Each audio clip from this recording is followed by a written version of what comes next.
Livre de la Genèse, chapitre 28. Isaac appela Jacob, le bénit, et lui donna cet ordre. « Tu ne prendras pas une femme parmi les filles de Canaan.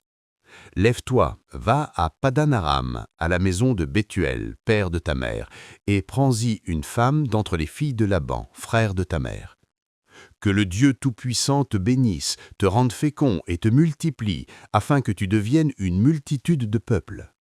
Qu'il te donne la bénédiction d'Abraham, à toi et à ta postérité avec toi, afin que tu possèdes le pays où tu habites comme étranger, et qu'il a donné à Abraham. » Et Isaac fit partir Jacob, qui s'en alla à Padan-aram, auprès de Laban, fils de Bethuel, l'Aravéen, frère de Rebecca, mère de Jacob et d'Ésaü.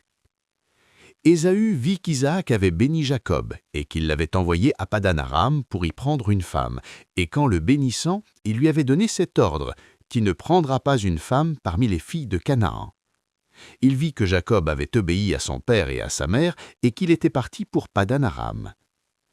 Ésaü comprit ainsi que les filles de Canaan déplaisaient à Isaac, son père, et Ésaü s'en alla vers Ismaël. Il prit pour femme, outre les femmes qu'il avait, Mahalat, fille d'Ismaël, fils d'Abraham, et sœur de Nébajot.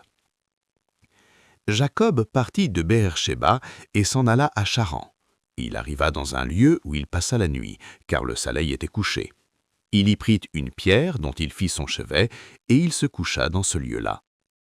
Il eut un songe, et voici une échelle était appuyée sur la terre et son sommet touchait au ciel. Et voici les anges de Dieu montaient et descendaient par cette échelle. Et voici l'Éternel se tenait au-dessus d'elle, et il dit : « Je suis l'Éternel, le Dieu d'Abraham, ton père, et le Dieu d'Isaac. La terre sur laquelle tu es couché, je la donnerai à toi et à ta postérité. Ta postérité sera comme la poussière de la terre, tu t'étendras à l'Occident et à l'Orient, au Septentrion et au Midi, et toutes les familles de la terre seront bénies en toi et en ta postérité. Voici, je suis avec toi.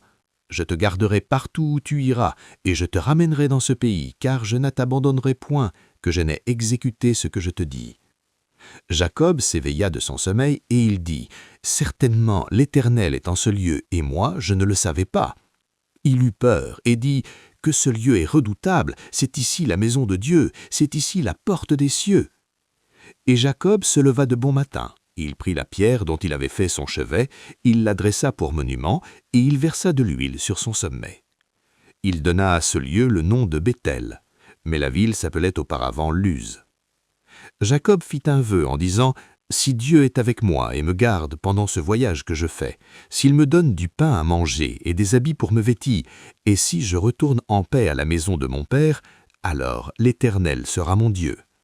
Cette pierre que j'ai dressée pour monument sera la maison de Dieu, et je te donnerai la dîme de tout ce que tu me donneras. »